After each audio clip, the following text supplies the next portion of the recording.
সবাই কেমন আছিস? আশা করছি সবাই ভালো আছিস। তোদের সবাইকে তোদের প্রিয় চ্যানেল বিজ্ঞান শিক্ষাতে স্বাগতম। আজকে আমি তোদের ক্লাস 10-এর আলো সম্পর্কে, আলোর পার্ট 6 সম্পর্কে আলোচনা করব। এই ভিডিওতে আমি তোদের আলোর প্রতিসরণ এবং প্রতিসরণের জন্য কৌণিক চ্যুতি, তারপর প্রতিসরণ সম্পর্কিত স্নেলের সূত্র এবং সবার লাস্টে প্রতিসরাঙ্ক সম্পর্কে আলোচনা করে দেব।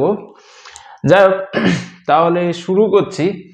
দেখ, প্রথমে কি আছে? প্রথমে আছে আলোর প্রতিসরণ। প্রতিসরণ মানে কি?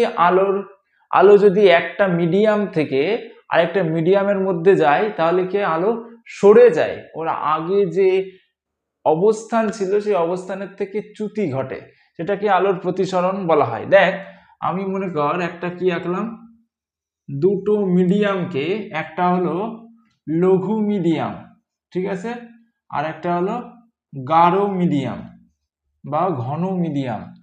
যেই মিডিয়ামকে একটা বিভেদ তল দিয়ে কি করলাম, আলাদা করে দিলাম। মনে কর এই লঘু মিডিয়ামে কি আছে? বায়ু আছে, আর গাঢ় মিডিয়ামে কি আছে? জল আছে, ঠিক আছে। আর এই দুটো মিডিয়াম কি দিয়ে আলাদা করা হয়েছে? বিভেদ তল। এই যে তলটা আঁকলাম সেটাকে বললাম বিভেদ তল দিয়ে আলাদা করা রয়েছে।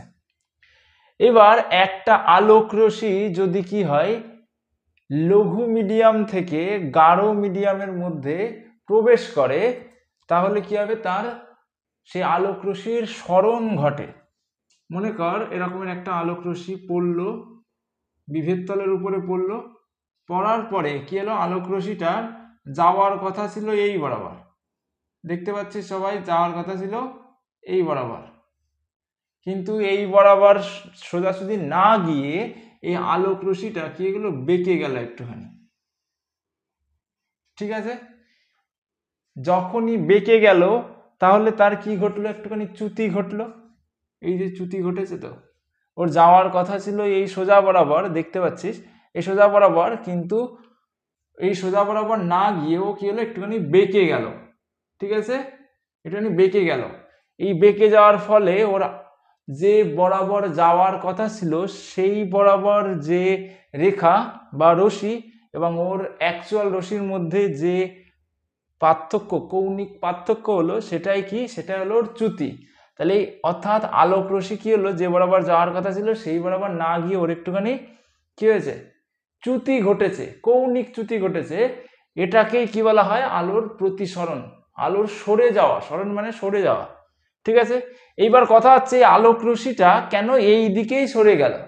ও তো ওই দিকেও সরে যেতে পারতো, এই আদি পজিশন থেকে এই দিকেও তো সরে যেতে পারতো। কারণ একটা রুল হলো, আলোক রশ্মি যদি কি হয়, লঘু মাধ্যম থেকে গাঢ় মাধ্যমের মধ্যে প্রবেশ করে তাহলে সেটা অভিলম্বের দিকে বেঁকে যায়। তাহলে অভিলম্ব কোনটা? আমরা যদি এই আপতন বিন্দুতে একটা কি আঁকি, লম্ব টেনে দিই, তাহলে সেই লম্বকেই কি বলা হয়? অভিলম্ব বলা হয়। তাহলে এই যে লম্বটা টেনে দিলাম এটাই কি হলো? অভিলম্ব। অভিলম্ব। আশা করি সবাই এইটুকু বুঝতে পেরেছিস। আচ্ছা, তাহলে এটা ছিল আপতিত রশ্মি। আপতিত রশ্মি অভিলম্বের সঙ্গে যে কোণটা উৎপন্ন করবে সেই কোণকে কি বলা হবে? আপতন কোণ, যাকে আমরা আই দিয়ে প্রকাশ করি। এবং এটা হলো এটা প্রতিসৃত রশ্মি। প্রতিসৃত রশ্মি অভিলম্বের সঙ্গে যে কোণটা উৎপন্ন করবে, এই এখানটাতে যে কোণটা উৎপন্ন করেছে এটাকে আমরা আর দিয়ে প্রকাশ করি, যেটা প্রতিসরণ কোণ। তাহলে এই আর কোণটা কি? প্রতিসরণ কোণ। আচ্ছা, তাহলে এই আলোক রশ্মি যখন বিভেদ তলে পড়েছিল, বিভেদ তল থেকে কি হলো? যেহেতু লঘু মাধ্যম থেকে গাঢ় মাধ্যমের দিকে আলোক রশ্মি, লঘু মাধ্যম থেকে গাঢ় মাধ্যমে আলোক রশ্মি যাচ্ছে, তার জন্য আলোক রশ্মি কি হবে? সূত্র অনুযায়ী অভিলম্বের দিকে বেঁকে যাবে, ঠিক আছে, অভিলম্বের দিকে। অভিলম্ব টেনে ধরবে ওকে। আচ্ছা, কেন অভিলম্বের দিকে বেঁকে যায়? কারণ লঘু মাধ্যমে কি হয়? লঘু মাধ্যমে আলোর গতিবেগ বেশি হয়, ঠিক আছে। লঘু মাধ্যমে কি কম পরিমাণে, মনে কর এখান দিয়ে কয়েকটা লঘু মাধ্যমের কি কণা আঁকলাম, খুব কম পরিমাণে রয়েছে, এই কণার সঙ্গে আলোক রশ্মির সংঘর্ষ কম হয়, যার কারণে লঘু মাধ্যমে আলোর গতিবেগ বেশি হয়। কিন্তু গাঢ় মাধ্যমে কি হয়, গাঢ় মাধ্যমে এই কণাগুলো অনেক কাছাকাছি অবস্থায় থাকে, যার কারণে আলোক রশ্মির সঙ্গে এদের সংঘর্ষ বেশি হয়। তার ফলে আলোক রশ্মি খুব জোরে বা খুব দ্রুত যেতে পারে না, অর্থাৎ আলোর গতিবেগ কমে যায় গাঢ় মাধ্যমে।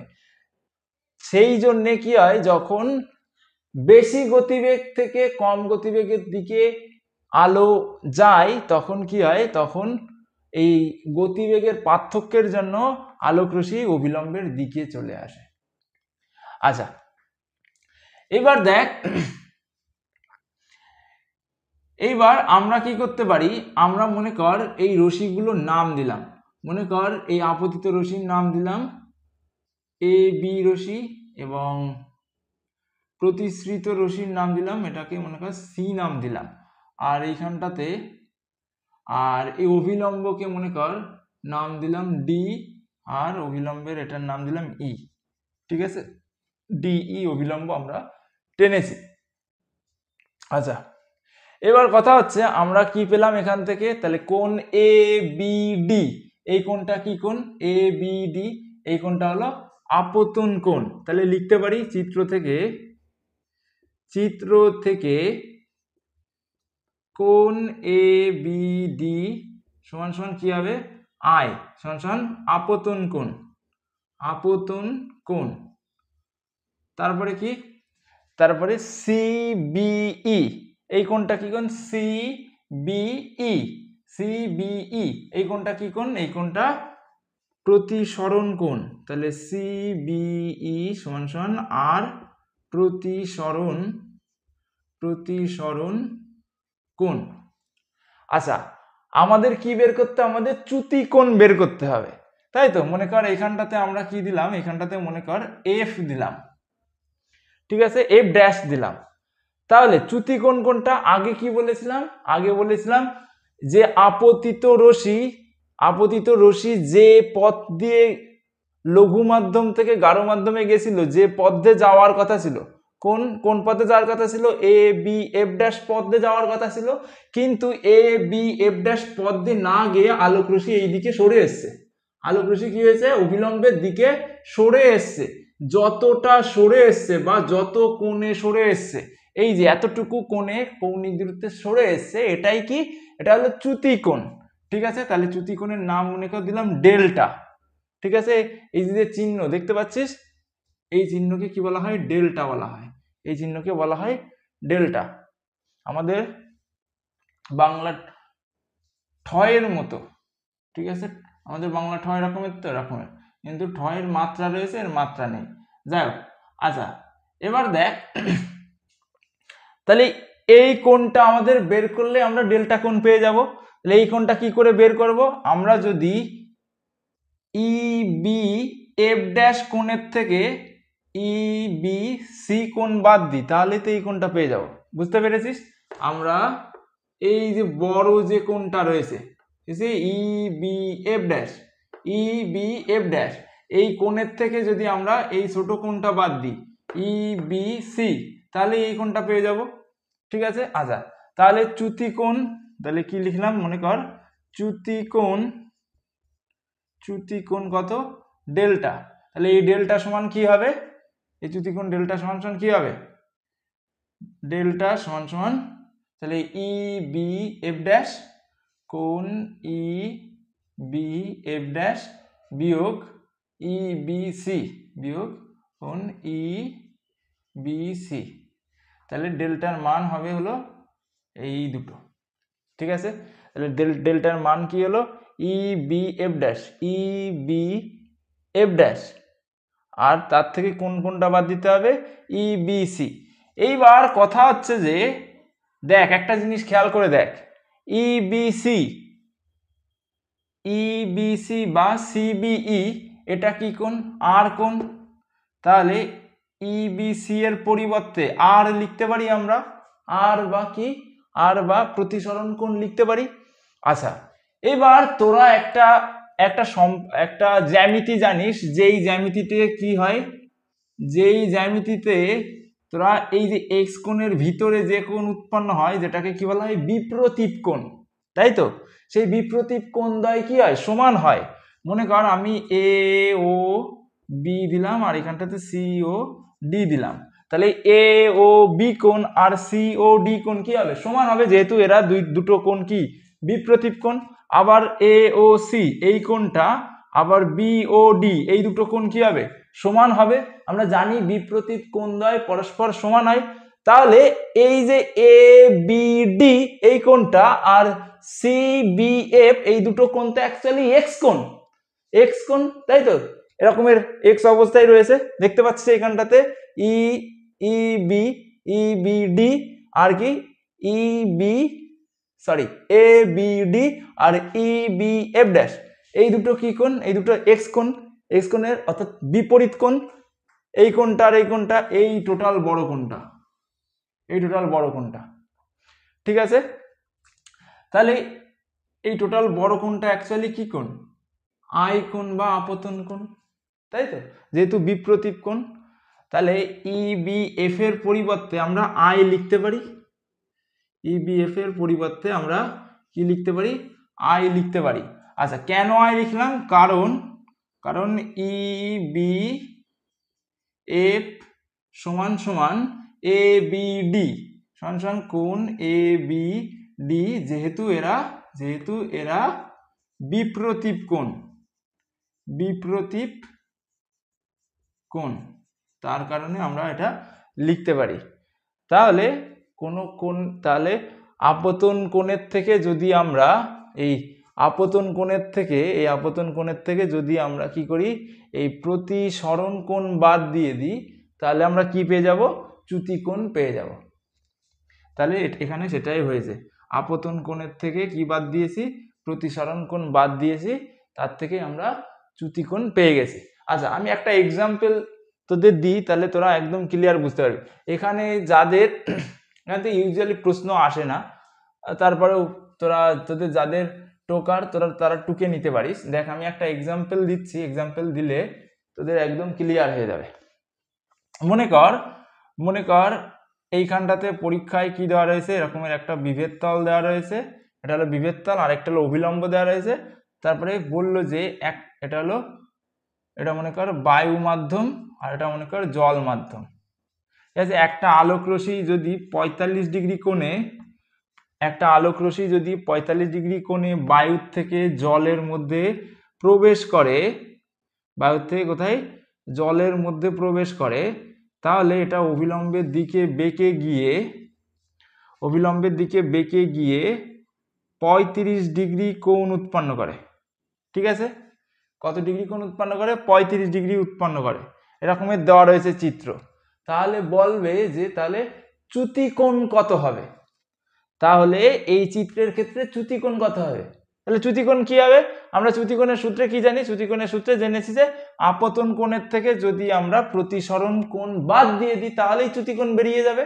আমাদের কি করতে হবে আপতন কোণ কত 45 ডিগ্রি, 45 ডিগ্রির থেকে কত বাদ দিতে হবে 35 ডিগ্রি বাদ দিতে হবে, 35-এর থেকে 45 বাদ দিলে কত হবে 10 ডিগ্রি, তাহলে 10 ডিগ্রি হবে আমাদের চ্যুতি কোণ। তাহলে এখান থেকে তোরা কি করতে পারিস, এরকম করে এই বরাবর যাওয়ার কথা ছিল, এই টোটালটা হলো 45 ডিগ্রি হলো, এই 45 ডিগ্রিতে 35 ডিগ্রি বাদ দিলাম, তাহলে এইখানটাতে চ্যুতি কোণ কত হলো 10 ডিগ্রি। আশা করি সবাই বুঝতে পেরেছিস। আবার এইভাবে না দিয়ে প্রশ্ন একটু ঘুরিয়েও দিতে পারে, কি বলে দিতে পারে, মনে কর এরকমের একটা চিত্র দেওয়া রয়েছে, বললো যে আপতন কোণ 45 ডিগ্রি আর চ্যুতি কোণ কত হয়েছে 10 ডিগ্রি, তাহলে প্রতিসরণ কোণের মান লেখো। তাহলে কি করতে হবে, তাহলে সেই কি করতে হবে এই সূত্রের থেকে এই সূত্র দিয়েই করতে হবে। তাহলে কিসের মান দেওয়া রয়েছে চ্যুতি কোণের মান দেওয়া রয়েছে, যদি চ্যুতি কোণের মান আর এই আপতন কোণের মান দেওয়া থাকে তাহলে কি করতে হবে এই আপতন কোণের থেকে চ্যুতি কোণ বাদ দিয়ে দিলেই আমরা কি পেয়ে যাব প্রতিসরণ কোণের মান পেয়ে যাব। আশা করি সবাই বুঝতে পেরেছিস তোদের। আচ্ছা আমি মুছে দিচ্ছি টোটালটা মুছে দিচ্ছি, ঠিক আছে? মুছে দিয়ে একটা এক্সাম্পল তোদের দিয়ে দিচ্ছি, তোরা আমাকে কমেন্ট করে জানাবি। ঠিক আছে, উত্তরটা কমেন্ট করে জানাবি। মনে কর তোদের পরীক্ষায় এরকমের একটা চিত্র দেওয়া রয়েছে, ঠিক আছে, এটা হলো বিভেদ তল আর এটা হলো অভিলম্ব।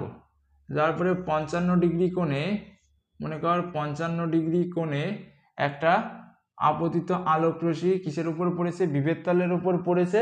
পড়ার পরে ও একটা কোণে কি হয়েছে, একটা কোণে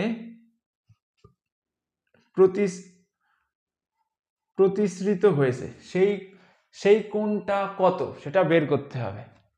এবং চ্যুতি কোণের মান দেওয়া রয়েছে, চ্যুতি কোণের মান দেওয়া রয়েছে কত, চ্যুতি কোণের মান দেওয়া রয়েছে, চ্যুতি কোণের মান মনে কর দেওয়া রয়েছে 45 ডিগ্রি, সরি বেশি হয়ে গেল। আচ্ছা, চ্যুতি কোণের মান মনে কর দেওয়া রয়েছে 20 ডিগ্রি, চ্যুতি কোণের মান কত দেওয়া রয়েছে 20 ডিগ্রি। তাহলে কিসের মান বের করতে হবে, তাহলে প্রতিসরণ কোণের মান বের করো। তাহলে কি করবি, এই প্রশ্নের উত্তর তোরা আমাকে কমেন্ট করে জানাবি, ঠিক আছে, দেখি কে পারিস, বাড়িতে নিজেরা করবি, একদম সোজা, টিকে অনেক সময় দিয়ে দেয়। আশা করি সবাই বুঝতে পেরেছিস। আচ্ছা, আমি এই অঙ্কটা মুছে দিচ্ছি আর এটাও মুছে দিচ্ছি। এবার দেখ আমরা কি করেছিলাম, আমরা লঘু মাধ্যম থেকে গাঢ় মাধ্যমে একটা আলোক রশ্মি নিয়ে গেছিলাম, তাই তো। এই পাশে যেটা এখন মুছছি, যে চিত্রটা এখন মুছছি, এখানটাতে কি বলেছিলাম, লঘু মাধ্যম থেকে গাঢ় মাধ্যমে। যদি কি হতো, যদি গাঢ় মাধ্যম থেকে লঘু মাধ্যমের দিকে একটা আলোক রশ্মি যেত, তাহলে কি ঘটনা ঘটতো, মনে কর এটা হলো বিভেদ তল, বিভেদ তল, আর এটা হলো গাঢ় মাধ্যম, আর এটা হলো লঘু মাধ্যম, আর এইখানটাতে কি রয়েছে, অভিলম্ব টেনে দেওয়া রয়েছে। এইবার যদি গাঢ় মাধ্যম থেকে একটা আলোক রশ্মি, গাঢ় মাধ্যম থেকে একটা আলোক রশ্মি আপতন বিন্দুতে আপতিত হওয়ার পরে প্রতিসরণের পরে কি ঘটনা ঘটবে, গাঢ় মাধ্যম থেকে একটা আলোক রশ্মি, মাধ্যমটা দেখ গাঢ় মিডিয়াম, গাঢ় মাধ্যম থেকে যদি একটা আলোক রশ্মি লঘু মাধ্যমে যায় তাহলে কি ঘটনা ঘটবে। তাহলে এই আলোক রশ্মি মনে কর এটার নাম দিলাম এ বি আলোক রশ্মি, এর যাওয়ার কথা ছিল কোন বরাবর, এই বরাবর, তাই তো, ওর যাওয়ার কথা ছিল কোন বরাবর, এই বরাবর, ও যে পাশ দিয়ে এসছে সেই পাশ দিয়েই সোজাসুজি চলে যাওয়ার কথা ছিল তো, সোজাসুজি চলে যাওয়ার কথা ছিল তো, মনে কর এর নাম দিলাম সি, এ বিসি পথে ওকে চলে যাওয়ার কথা ছিল, কিন্তু এ বিসি পথে না গিয়ে এই আলোক রশ্মি এই অভিলম্বের থেকে দূরে সরে যায়, ঠিক আছে। কি হয়, গাঢ় মাধ্যম থেকে কোনো আলোক রশ্মি যদি লঘু মাধ্যমে আপতিত হয়, লঘু মাধ্যমে বিভেদন আপতিত হয়, আপতনের পর সেটা কি হয়, অভিলম্ব থেকে দূরে সরে যায়, ঠিক আছে, অভিলম্বের থেকে কি হয়ে যায়, দূরে সরে যায়। মনে কর এটাকে এইভাবে কি করতে পারিস, মনে রাখতে পারিস। মনে কর তোকে কি করেছে, তোকে দুইজন পালোয়ান খুব জোরে টেনে ধরে রেখেছে, পিছনের দিকে দুই হাত ধরে টেনে ধরে রেখেছে, এবং তুই ওদের থেকে বাঁচার জন্য কি করছিস, খুব জোর খাটিয়ে সামনের দিকে যাওয়ার চেষ্টা করছিস, এরকম করে খুব জোর খাটিয়ে যাওয়ার চেষ্টা করছিস, কিন্তু ওরা এত জোরেই টেনে ধরে রয়েছে তুই যেতে পারছিস না। কিন্তু হঠাৎ করে ওরা যদি ছেড়ে দেয় তাহলে কি হবে, তোর গতিবেগের কারণে সামনের দিকে চলে যাবি, তো সামনের দিকে দৌড়ে চলে যাবি, তাই তো, ছুটে চলে যাবি। ঠিক এমনটাই ঘটে এই গাঢ় মাধ্যমে আলোক রশ্মির কি হয়, গতিবেগ কম থাকে। গাঢ় মাধ্যমে যেসব কি, গাঢ় মাধ্যমে খুব জোরে যেতে পারে না, কিন্তু আলোক রশ্মির যে গতিবেগ সেই গতিবেগ তো অ্যাকচুয়ালি একই থাকে শূন্য মাধ্যমে, তাই না।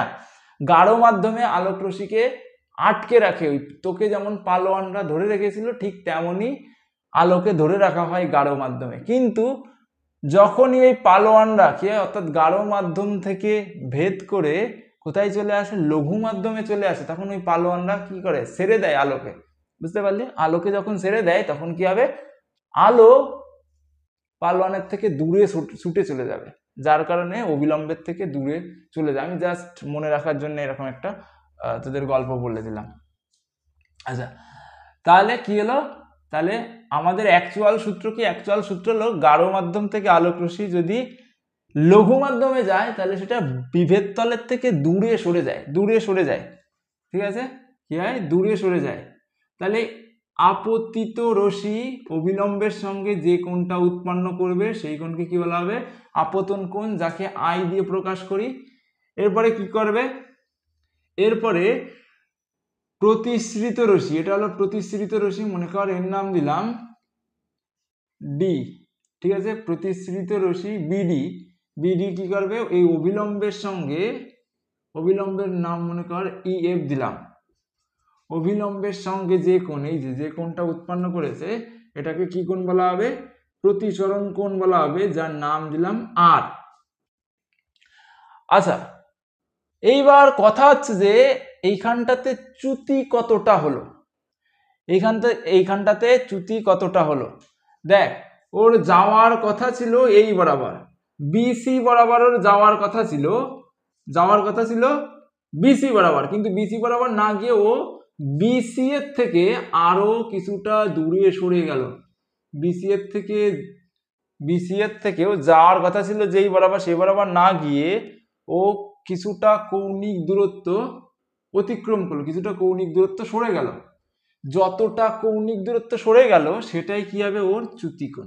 তাহলে এই যে কোণটা, এই কোণটা হবে চ্যুতিকোণ, যাকে ডেল দিয়ে প্রকাশ করি। তাহলে এখানে চ্যুতিকোণ কত হবে? সিবিডি হবে চ্যুতিকোণ।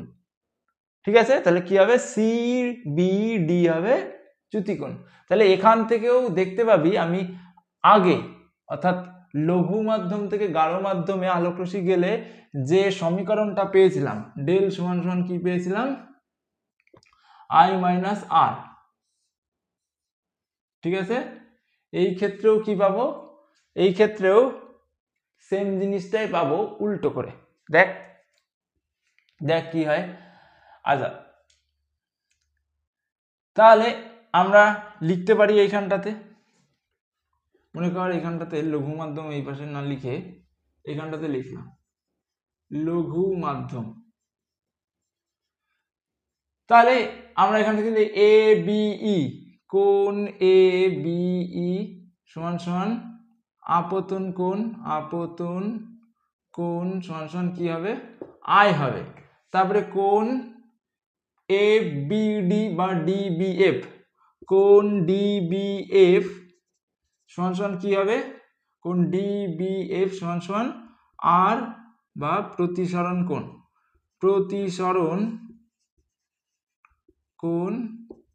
সমান সমান আর। আচ্ছা, আমাদের কিসের মান বের করতে হবে? চ্যুতিকোণের মান বের করতে হবে। ডেল্টা, অর্থাৎ সিবিডি সমান সমান কত? কোণ সিবিডি সমান সমান ডেল্টা সমান সমান চ্যুতিকোণ সমান সমান কত আমাদের বের করতে হবে। তাহলে এইখানেও সেম লজিক হবে, কোণ এ বিই আর কোণ এফ বিসি দুটোই সমান হবে, যেহেতু এরা বিপ্রতীপ কোণ, এক্স কোণের বিপরীত কোণ। এই পাশে যে কোণ আর এর ভিতরে এক্স কোণের বিপরীত কোণ। ঠিক আছে, দেখ A B E R F B C দুটো কি কোণ হলো? দুটো সমান, তাহলে সেটাই লিখতে হবে। তাহলে কোণ এ বিই সমান সমান কোণ এফ বি সি অথবা সিবিএফ সমান সমান কি হবে? বিপ্রতীপ কোণ লিখতে পারি। আচ্ছা, এইবার দেখ আমাদের কিসের মান বের করতে হবে? চ্যুতিকোণ। তাহলে আমরা যদি এই বড় কোণটা এই ডিবিএফ এর থেকে যদি এ বি সি বাদ দিয়ে দিই, ডিবিএফ এর থেকে সিবিএফ বাদ দিয়ে দিই, তাহলেই তো এই চ্যুতিকোণের মান বেরিয়ে যাবে। তাহলে অতএব চ্যুতিকোণ সমান সমান কি হবে? চ্যুতিকোণ সমান সমান তাহলে কি হবে? ডিবিএফ, তাহলে কোণ ডিবিএফ এর থেকে কার বাদ দিয়ে দেবো? এই বড় কোণটার থেকে সিবিএফ কে বাদ দিয়ে দেবো, কোণ সিবিএফ একে বাদ দিয়ে দেবো। তাহলে ডিবিএফ এটার মান কত? আর। তাহলে ডিবিএফ এর মান দেখ আর, তাহলে আর মাইনাস সিবিএফ। তাহলে আমরা কি জানি? এটা হলো বিপ্রতীপ কোণ, এটাও আই হবে। এই কোণটা কি হবে? আই কোণ হবে না? তাহলে দেখ, তাহলে সিবি তাহলে কি এখানটাতে দেখ বিপ্রতীপ কোণ, তাহলে কোণ ABE আর CBF সমান, তাহলে বিপ্রতীপ কোণ, তাহলে ABC এর মান কত I, তাহলে R মাইনাস I, তাহলে চ্যুতিকোণ ডেল্টা সমান কি পেলাম R মাইনাস I। ঠিক আছে, তাহলে এই দুটো সমীকরণই সেম সমীকরণ, এই দুটো সমীকরণই সেম সমীকরণ। তাহলে চ্যুতিকোণ বের করার সূত্র অ্যাকচুয়ালি কি, আপতন কোণ এবং প্রতিসরণ কোণের যে আপতন কোণের থেকে যদি আমরা কি করি প্রতিসরণ কোণ বাদ দিয়ে দিই, তাহলে এটা কি পেয়েছিলাম লঘু মাধ্যম থেকে গাঢ় মাধ্যমের ক্ষেত্রে, আর এটা কি পেয়েছিলাম গাঢ় মাধ্যম থেকে লঘু মাধ্যমের থেকে। ঠিক আছে, তাহলে আপতন কোণ আর প্রতিসরণ কোণের অন্তরই অ্যাকচুয়ালি কি চ্যুতিকোণ। তাহলে এটা কিসের উপরে ভিত্তি করবে, চ্যুতিকোণ কেমন হবে, এটা যেই তোরা কি করে পরীক্ষায় যদি আসে চ্যুতিকোণ কত হলো, তাহলে কি করবি যেই কোণটা বড় হবে সেই বড় কোণের থেকে ছোট কোণ বাদ দিয়ে দিবি। ঠিক আছে, বড় কোণ যেটা হবে সেটার থেকে ছোট কোণটা বাদ দিয়ে দিবি। বুঝতে পারলি? আশা করি সবাই বুঝতে পেরেছিস। আমি এটা মুছে দিচ্ছি, তো ইম্পর্টেন্ট কিছু না, সহজ একটা কনসেপ্ট। আচ্ছা মুছে দিচ্ছি আমি। এরপরে কি আছে, এরপরে প্রতিসরণ সম্পর্কিত স্নেলের সূত্র দেওয়া রয়েছে, প্রতিসরণ সম্পর্কিত স্নেলের সূত্র। তাহলে স্নেল কি বলেছেন, স্নেল দুখানা সূত্র দিয়েছিলেন প্রতিসরণ সম্পর্কিত।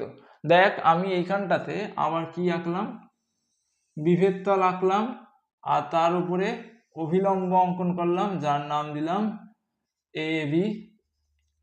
এবার স্নেল কি বলেছিলেন, আর এই আপতন, এটা হলো আপতন বিন্দু যেইখানটাতে আপতিত রশ্মি পড়বে, এটা মনে কর লঘু মাধ্যম আর এটা মনে কর গাঢ় মাধ্যম। তাহলে কি হবে, আলোক রশ্মি আপতন বিন্দুতে পড়ার পরে কি হবে, পড়ার পরে অবিলম্বের দিকে বেঁকে যাবে, যেহেতু লঘু মাধ্যম থেকে গাঢ় মাধ্যমের দিকে আসছে। আচ্ছা, আর এটা যেহেতু আপতিত রশ্মি, তাহলে আপতিত রশ্মি অবিলম্বের সঙ্গে যে কোণ উৎপন্ন করে সেটাকে আপতন কোণ বলে, যাকে আমরা I দিয়ে প্রকাশ করি। এটা হলো প্রতিসৃত রশ্মি অবিলম্বের সঙ্গে যে কোণ উৎপন্ন করে তাকে আমরা R দিয়ে প্রকাশ করি। আচ্ছা, আর এই O বিন্দুটা, এটা অ্যাকচুয়ালি কি, এই যে বিন্দুটা যেখানটাতে বিভেদ তলের ওপরে যেই বিন্দুতে আপতিত রশ্মি পড়ে তাকে বলা হয় আপতন বিন্দু। এইবার স্নেইল কি বলেছেন, স্নেইল বলেছিলেন যে আপতিত রশ্মি, প্রতিসৃত রশ্মি এবং আপতন বিন্দুতে, এই আপতন বিন্দুতে যদি আমরা একটা অভিলম্ব অঙ্কন করেছি, দেখেছিস যে আমরা একটা অভিলম্ব অঙ্কন করি, তাহলে এরা সবাই একই সমতলে থাকবে। ঠিক আছে, একই সমতলে থাকবে মানে কি, এরা অ্যাকচুয়ালি আমরা একটা কিসের উপরে অঙ্কন করেছি, একটা 2D তলের উপরে অঙ্কন করেছি, তো 2 ডাইমেনশনাল তলের উপরে অঙ্কন করেছি, তো এটা কি একটা 2 ডাইমেনশনাল তল। বুঝতে পেরেছিস? মনে কর আমি কি করলাম, এই বোর্ডের থেকে কি করলাম, এই জিনিসটুকু কাঁচি দিয়ে কাটলাম। ঠিক আছে, কাঁচি দিয়ে কেটে তুলে ফেললাম, এখান থেকে তুলে ফেললাম। ঠিক আছে, মনে কর এই বোর্ডের থেকে এই টোটাল জিনিসটা কাঁচি দিয়ে কাটলাম, কেটে তুলে ফেললাম। তুলে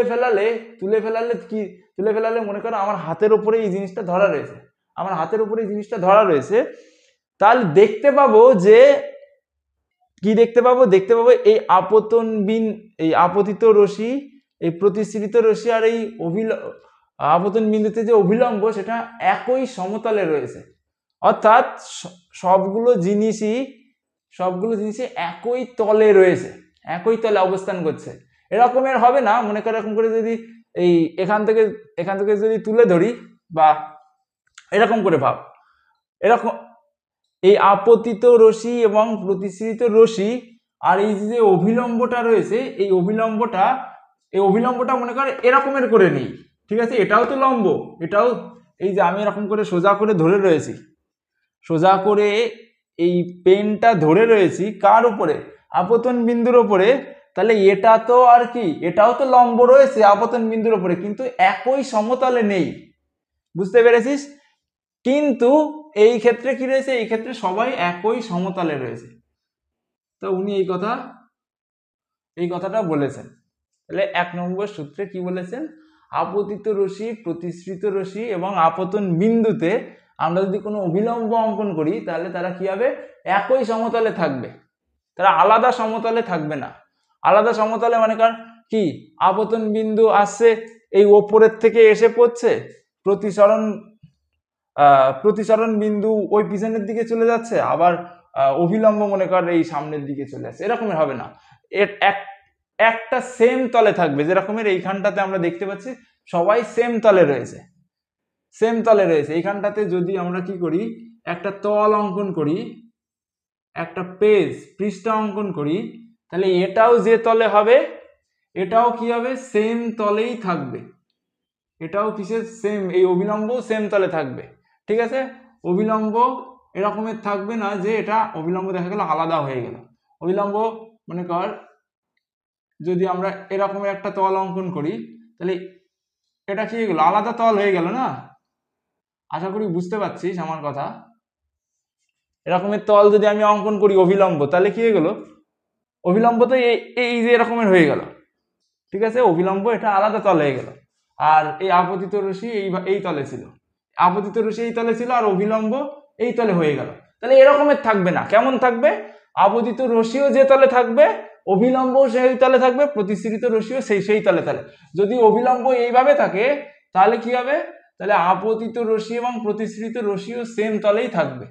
আপতিত রশ্মি এবং প্রতিসৃত রশ্মির ক্ষেত্রেও তলটা হবে এরকম, সেম তল হবে। বুঝতে পেরেছিস? আশা করি সবাই বুঝতে পেরেছিস। এইটা হলো সেম তল হয়ে গেল। আশা করি সবাই বুঝতে পেরেছিস। তাহলে সবাই কি হবে? একই তলে থাকবে। এখানে অনেকের কনফিউশন থাকে, কিন্তু মুখস্থ করে চলে যায় পরীক্ষার জন্যে, পরীক্ষার থেকে উতরানোর জন্যে। কিন্তু কোনো কিছুই মুখস্থ করবি না, সব কিছুই লজিক দিয়ে বুঝবি। যাই হোক, আমি আশা করছি বোঝাতে পেরেছি। আমি এখানে একটুখানি ঘিঞ্জি হয়ে গেছে ব্যাপারটা, মুছে দিচ্ছি এটা, ঠিক আছে? মুছে দিচ্ছি। তোদের যদি কারোর মনে হয় টাইম ওয়েস্ট হচ্ছে, তাহলে তারা কি করতে পারিস? স্কিপ করে দিতে পারিস। আমি এখানটাতে আবার দাগাচ্ছি। আচ্ছা, তাহলে এটা হলো লঘু মাধ্যম ছিল, আর এটা হলো গাঢ় মাধ্যম ছিল। তাহলে কি হবে? যাওয়ার কথা ছিল এই বরাবর, কিন্তু এই বরাবর না গিয়েও অবিলম্বের দিকে বেঁকে গেল। এইখানটাতে আপতন কোণ উৎপন্ন করলো আই, আর এখানটাতে প্রতিসরণ কোণ উৎপন্ন করলো আর। এর নাম দিলাম মনে কর এ, ও, বি, পি, ও, সি নাম দিলাম, ঠিক আছে? এক এক সময় এক এক নাম দিচ্ছি, নাম নিয়ে কোনো ফারাক নেই, তোর ইচ্ছা মতো নাম দিবি। আচ্ছা, তাহলে প্রথম সূত্র চলে গেছে সেনেলের দ্বিতীয় সূত্রে কি বলেছেন? দ্বিতীয় সূত্রে উনি বলেছেন যে এই আপতন কোণের সাইনের মান এবং প্রতিসরণ কোণের সাইনের মানের অনুপাত সর্বদাই ধ্রুবক হবে, ঠিক আছে? তোরা সাইন কস ট্যান থিটা এইগুলো এই কোণ সম্পর্কে পড়েছিস। তোরা যারা পড়িসনি তারা, আমি ত্রিকোণমিতির অলরেডি একটা লেকচার দিয়েছি, ত্রিকোণমিতি পড়িয়ে দিয়েছি, তোরা সেই লেকচারগুলো দেখে আসতে পারিস।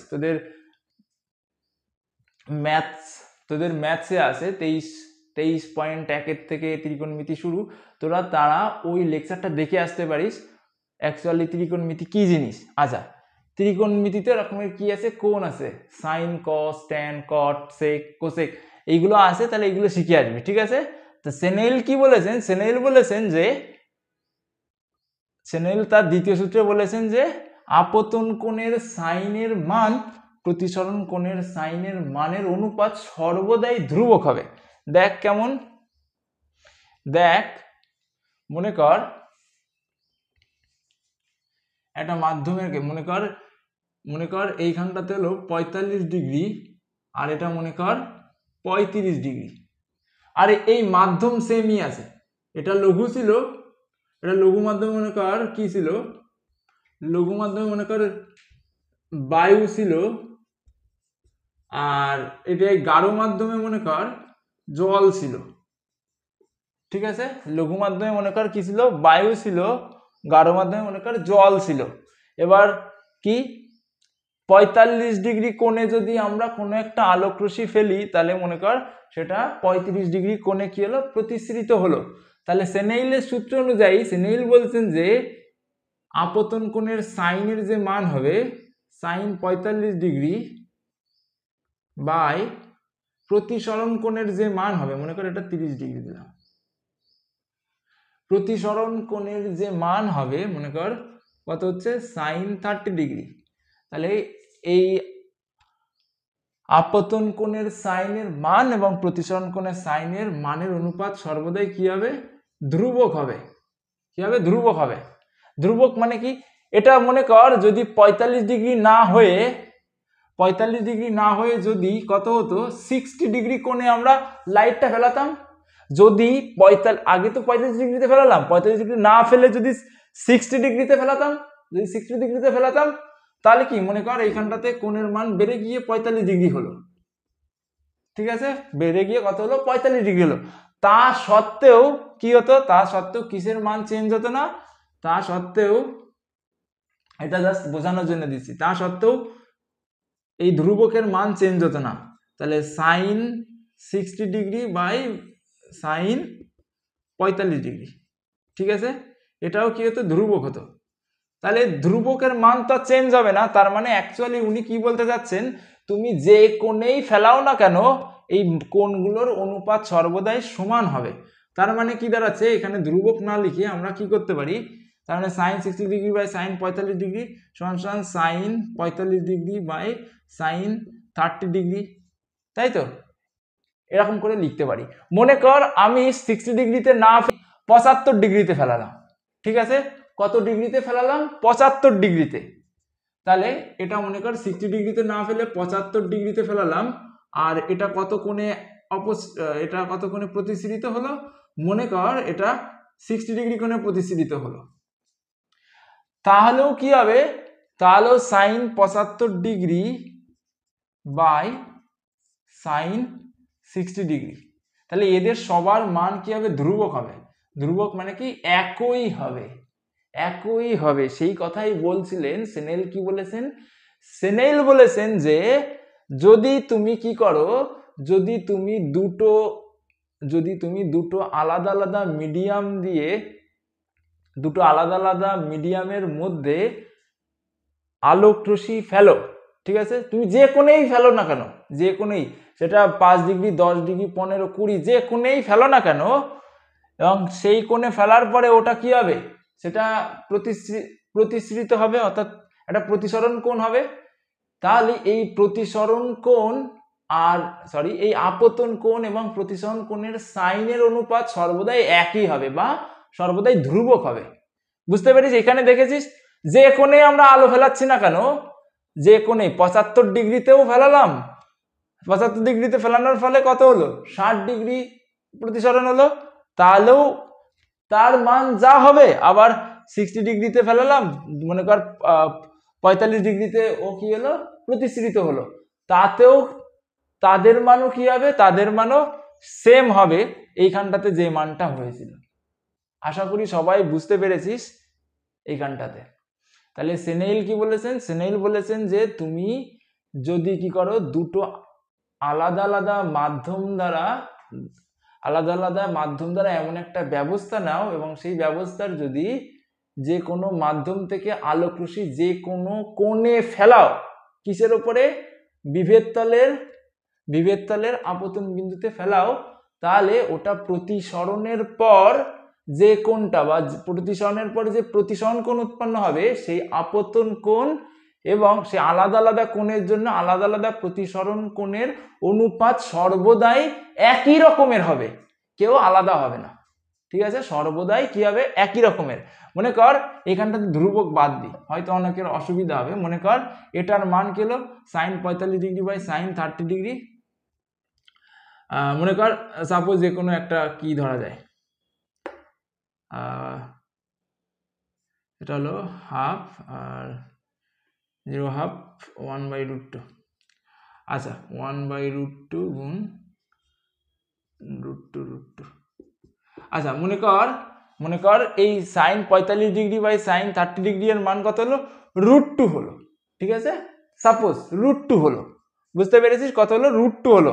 তাহলে sin 75 ডিগ্রি বাই 60 ডিগ্রি এটার মানও কি হবে, sin 60 degree by 45 by 30 degree, এদের মানও কি হতে হবে, √2ই হতে হবে, √2ই হতে হবে।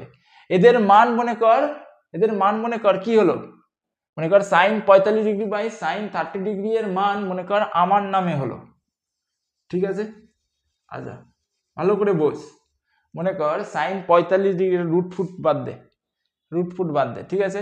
sin 45 degree by sin 30 degree এর মান মনে কর বিজ্ঞান শিক্ষা হলো। ঠিক আছে, কি হলো, এদের মান মনে কর বিজ্ঞান শিক্ষা।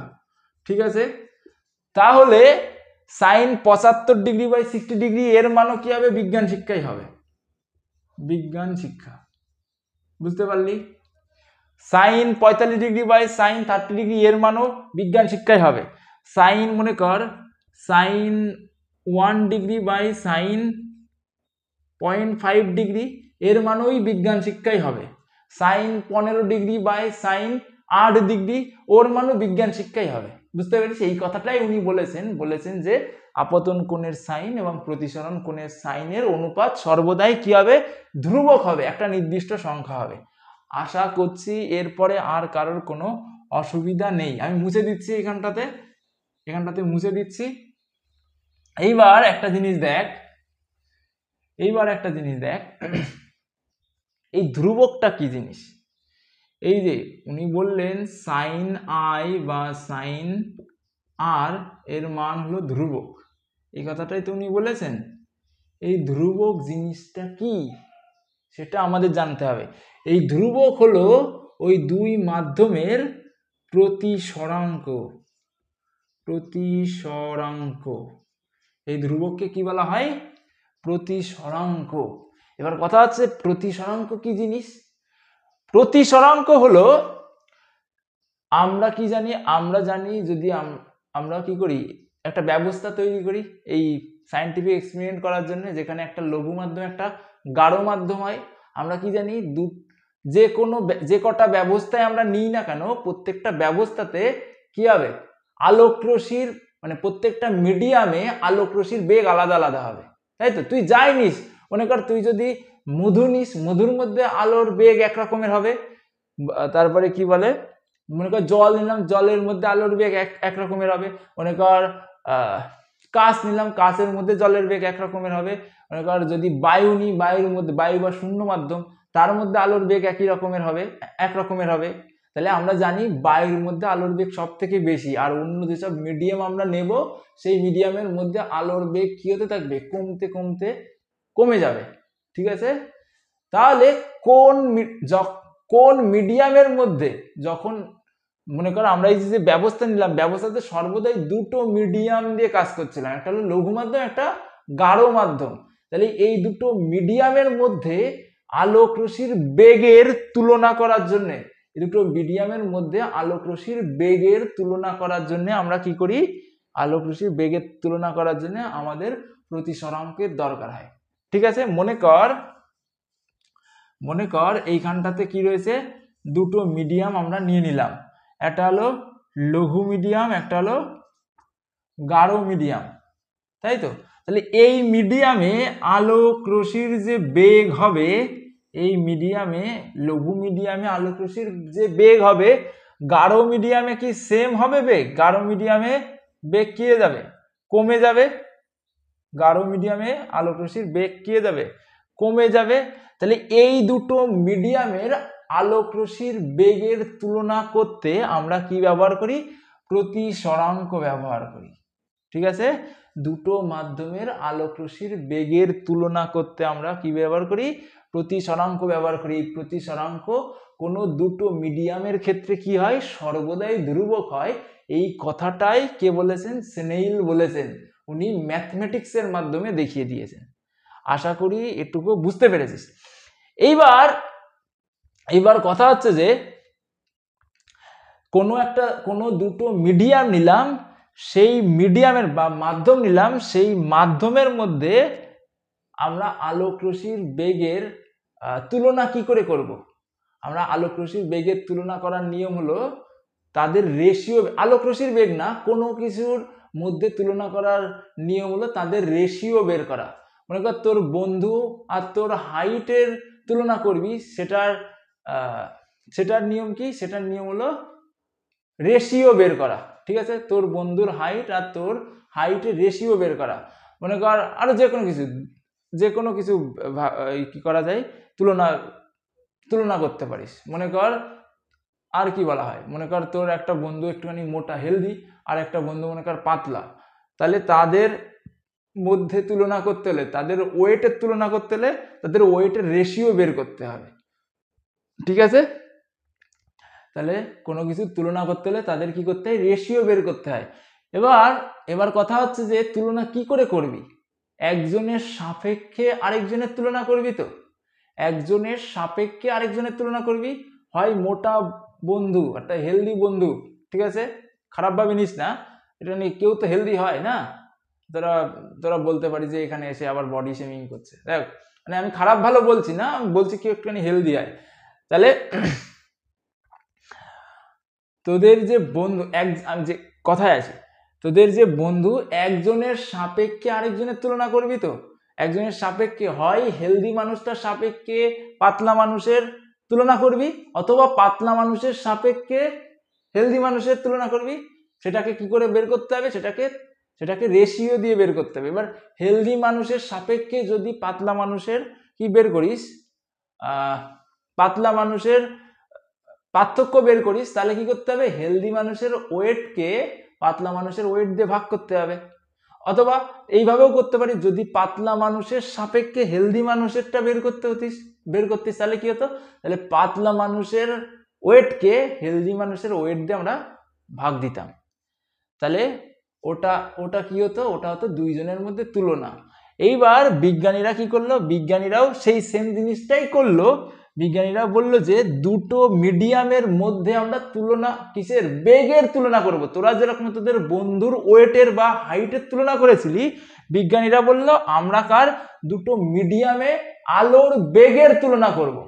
ঠিক আছে, এবার আলোর বেগের তুলনা করব কিভাবে? যেটা কি হবে, আলোর বেগের তুলনা করব আমরা যার সাপেক্ষে তুলনা করব। ঠিক আছে, আমরা জানি সব আলাদা আলাদা মিডিয়ামে আলোর বেগ আলাদা আলাদা হয়। তাহলে যেই মিডিয়ামের সাপেক্ষে আলোর বেগ বের করব, মনে কর এই লঘু মিডিয়ামের সাপেক্ষে, এই লঘু মিডিয়াম মনে কর ডাব্লু নাম দিলাম, আর গাঢ় মিডিয়ামের নাম দিলাম মনে কর জি। ঠিক আছে, তাহলে কি বের করব? লঘু মিডিয়াম অর্থাৎ ডাব্লু এর সাপেক্ষে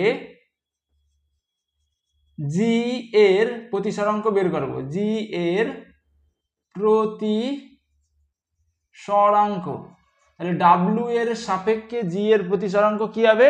তাহলে আমরা কিসের প্রতিসরাঙ্ক বের করছি? আমরা কিসের? বেগের। তাহলে ডাব্লু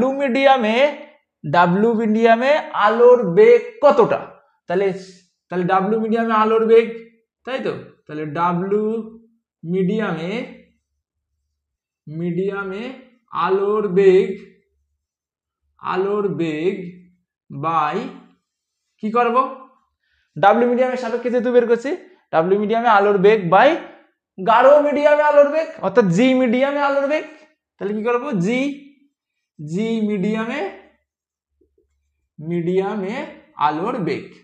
তাহলে এটাই তো বের করতে বলেছে আমাদের। আমরা কি করেছিলাম? যখন বন্ধুটা দিলাম তখন বলেছিলাম যার সাপেক্ষে বের করব তাকে কি দেব? তার বেগটা কি হবে? ওপরে হবে, বা তার ওয়েট কি হবে? ওপরে হবে। আর যার সাপেক্ষে যার বের করব যারটা বের করবো তারটা নিচেই হবে, তারটা নিচেই হবে। বুঝতে পেরেছিস? আচ্ছা, যদি আমরা কি করতাম, আমরা যদি গাঢ় মিডিয়ামের এই জি মিডিয়ামের সাপেক্ষে ডাব্লু মিডিয়ামের উল্টে দিতাম, তাহলে জি মিডিয়ামের সাপেক্ষে যদি ডাব্লু মিডিয়ামের বের করতাম প্রতিসরাঙ্ক, তাহলে কি করতাম, তাহলে জি মিডিয়ামে আলোর বেগ বাই ডাব্লু মিডিয়ামে আলোর বেগ, এটাই বের করতাম। তাহলে যদি উল্টে যেত, তাহলে জি এর সাপেক্ষে ডাব্লু এর প্রতিসরাঙ্ক যদি বলতো, তাহলে জি মিডিয়ামে, তাহলে কি বলতাম, জি মিডিয়ামে আলোর বেগ, আলোর বেগ বাই ডাব্লু মিডিয়ামে আলোর বেগ। আশা করি সবাই এটুকু বুঝতে পেরেছিস। দেখ, আমি আরেকটা এক্সাম্পল দিচ্ছি, আরেকটা এক্সাম্পল তোরা নিজের থেকে করবি, ঠিক আছে? নিজের থেকে করে আমাকে কমেন্টে বলবি, দেখি কে কেমন পারিস। আচ্ছা, মনে কর আমি এইখানটাতে আরেকটা মিডিয়াম নিলাম, ঠিক আছে? এইখানটাতে মনে কর আমি আরেকটা মিডিয়াম নিলাম, যার নাম দিলাম, এটা হলো 1 নম্বর মিডিয়াম, আর এটা হলো 2 নম্বর মিডিয়াম, ঠিক আছে? তাহলে এই 1 নম্বর মিডিয়ামের সাপেক্ষে 2 নম্বর মিডিয়ামের যদি আলোর বেগ বের করতে হয়, তাহলে কি করব? 1 নম্বর মিডিয়ামের সাপেক্ষে 2 নম্বরে আলোর বেগ বের করতে, আমি গাঢ় ফাড়ো কিচ্ছু বললাম না, 1 নম্বর মিডিয়ামের সাপেক্ষে 2 নম্বর মিডিয়ামের আলোর বেগ যদি বের করতে বলে, তাহলে কি করবি? তাহলে কিচ্ছু করা লাগবে না, 1 নম্বরের কি বের করতে হবে বল? 1 নম্বরের কি, 1 নম্বরে আলোর বেগ বাই 2 নম্বরে আলোর বেগ, তাই বের করে দিলেই হয়ে যাবে। আর যদি 2 নম্বরের সাপেক্ষে 1 নম্বরে আলোর বেগ বের করতে বলে, তাহলে 2 নম্বরে আলোর বেগ বাই 1 নম্বরে আলোর বেগ, এটাই কি হবে? এটাই প্রতিসরাঙ্ক, আর এটাই ধ্রুবক। প্রতিসরাঙ্ক তো ধ্রুবক একটা, এতক্ষণ ধরে সেটাই তো বুঝতে পারলি। আশা করি সবাই বুঝতে পেরেছিস। আচ্ছা, আমরা কি করছি, আমরা সব সময় দেখেছিস আমি সব সময় কি বলছি, সব সময় বলছি একজনের সাপেক্ষে আরেকজনের আলোর বেগ, অর্থাৎ দুইজনের মধ্যে তুলনা করছি। তুলনা করা মানে কি? তুলনা করা হলো রিলেটিভ কোনো কিছু, রিলেশন বের করা, ঠিক আছে? কি করা? রিলেশন, দুইজনের মধ্যে সম্পর্ক বের করা। যেহেতু দুইজনের মধ্যে সম্পর্ক বের করছি, তার জন্য ইংরেজিতে কি বলা হয়, এটাকে রিলেটিভ রিফ্র্যাক্টিভ ইন্ডেক্স বলা হয়, ঠিক আছে? অর্থাৎ আপেক্ষিক, আপেক্ষিক কি, আপেক্ষিক প্রতিসরাঙ্ক বলা হয়। কি বলা হয়? আপেক্ষিক প্রতিসরাঙ্ক। দুইজনের মধ্যে বের করছি, যার জন্য এটাকে কি বলা হবে? আপেক্ষিক। তাহলে আমরা এতক্ষণ ধরে কি বের করলাম? আপেক্ষিক প্রতিসরাঙ্ক, আপেক্ষিক প্রতিসরাঙ্ক, তাহলে 2 মিডিয়ামের আপেক্ষিক প্রতিসরাঙ্ক। তাহলে দুটো মিডিয়ামের কি বের করলাম? এতক্ষণ ধরে কি শিখলাম? আপেক্ষিক প্রতিসরাঙ্ক। তাহলে পরীক্ষায় যদি আসে আপেক্ষিক প্রতিসরাঙ্ক বলতে কি বোঝায়, তাহলে কি লিখবি? কোনো মাধ্যমের সাপেক্ষে আরেকটা মাধ্যমের আলোর বেগ বের করাকেই, আলোর বেগের অনুপাতকেই, 2 মাধ্যমে আলোর বেগের অনুপাতটাই কি হবে? আপেক্ষিক প্রতিসরাঙ্ক হবে। এইবার কথা হচ্ছে এই দুটো মিডিয়ামের মধ্যে যদি একটা কি হয়, একটা শূন্য মাধ্যম হয়, বা একটা শূন্য মাধ্যম হয়, বা একটা যদি কি হয় বায়ু মিডিয়াম হয়। এই মনে কর এই 1 নম্বর মিডিয়াম হলো শূন্য মাধ্যম বা বায়ু মাধ্যম, ঠিক আছে? তাহলে 1 নম্বরের সাপেক্ষে 2 নম্বরের আলোর বেগ কি হবে? 1 নম্বরের সাপেক্ষে 2 নম্বরের আলোর বেগ বের করলে, অর্থাৎ শূন্য মাধ্যমের সাপেক্ষে যদি আমরা কখনো আলোর বেগ বের করি, শূন্য মাধ্যমের সাপেক্ষে অন্য মাধ্যমের আলোর বেগ যদি বের করি, তখন সেটা হয়ে যায় পরম প্রতিসরাঙ্ক। যেহেতু শূন্য মাধ্যম বা বায়ু মাধ্যমে আলোর বেগ সব থেকে বেশি, শূন্য মাধ্যমে আলোর বেগ সব থেকে বেশি অন্য যে কোনো মাধ্যমের তুলনায়, অন্য যে কোনো মাধ্যমের তুলনায় শূন্য মাধ্যমে আলোর বেগ সব থেকে বেশি, যার কারণে যদি অন্য মাধ্যমের, শূন্য মাধ্যমের সাপেক্ষে অন্য কোনো মাধ্যমের প্রতিসরাঙ্ক বের করা হয়, তাহলে সেটা কি হয়ে যায়? পরম প্রতিসরাঙ্ক। তাহলে প্রতিসরাঙ্ক আমরা এতক্ষণ ধরে কি জানলাম? প্রতিসরাঙ্ক হলো একটা ধ্রুবক, যেই ধ্রুবক কি হয়, যেই ধ্রুবক একটা, সেই ধ্রুবকের অর্থ হলো, প্রতিসরাঙ্কের অর্থ হলো একটা মাধ্যমের সাপেক্ষে আরেকটা মাধ্যমের আলোর বেগ বের করা, তাদের মধ্যে বেগের, আলোর বেগের সম্পর্ক স্থাপন করা। এবার এই সম্পর্ক আমরা কি করতে পারি, আমরা এই সম্পর্ক দুই ধরনের হতে পারে। একটা হলো যে কোনো দুটো মাধ্যমের মধ্যে আলোর বেগের সম্পর্ক, তখন সেটা আপেক্ষিক প্রতিসরাঙ্ক হবে। আর আরেকটা কি হতে পারে, শূন্য মাধ্যমের সাপেক্ষে বা বায়ু মাধ্যমের সাপেক্ষে কার প্রতিসরাঙ্ক, বায়ু মাধ্যমের সাপেক্ষে অন্য যে কোনো মাধ্যমের প্রতিসরাঙ্ক, তখন সেটা কি হয়ে যাবে, পরম প্রতিসরাঙ্ক। কেন পরম বলা হয়, কারণ শূন্য মাধ্যমে আলোর বেগ সব থেকে বেশি অন্য যে কোনো মাধ্যমের তুলনায়, তার জন্য এটাকে পরম। খুব ইম্পর্টেন্ট পরীক্ষার জন্য আমি যার কারণে 100 বার বলে দিয়েছি। আশা করছি তোদের এই লেকচারগুলো সব যদি তোরা ঠিকঠাকভাবে দেখিস, তোদের বই পড়া লাগবে না আশা করছি। আচ্ছা, এটুকু সবার ক্লিয়ার হয়েছে। এবার আরেকটা জিনিস আমাকে বল, আরেকটা জিনিস আমি বলতে ভুলে গেছি, আমার মানে তোদের পড়াতে পড়াতে আমার জাস্ট এখন একটা মাথায় ক্লিক করলো। তখন আমি কি বলেছিলাম, আপতন কোণের sine, sine i by sine r, এটা কি সর্বদাই ধ্রুবক, এটা তো তাই বলেছিলাম। আর কি বলেছিলাম, এই আপতন কোণ যে কোনো কোণ নিতে পারিস, 1 ডিগ্রি 2 ডিগ্রি 3 ডিগ্রি 4 ডিগ্রি 5 6 7 8 9 10, যা খুশি নিতে পারিস, তার ক্ষেত্রে ধ্রুবক হবে।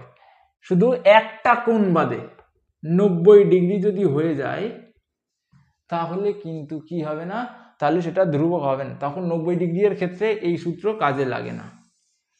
তাহলে যদি কি হয়, কেন 90 ডিগ্রি এর ক্ষেত্রে কোনো কাজে লাগে না, এই সূত্র কাজে আসে না, স্নেলের সূত্র কাজ করে না, কারণ যদি কি করিস, যদি এর উপরে একদম 90 ডিগ্রি কোণে লাইট মারিস, কার উপরে, বিভেদ তলের উপরে একদম 90 ডিগ্রি কোণে লাইট মারিস, তাহলে কি হয়, তার কোনো প্রতিসরণ ঘটে না।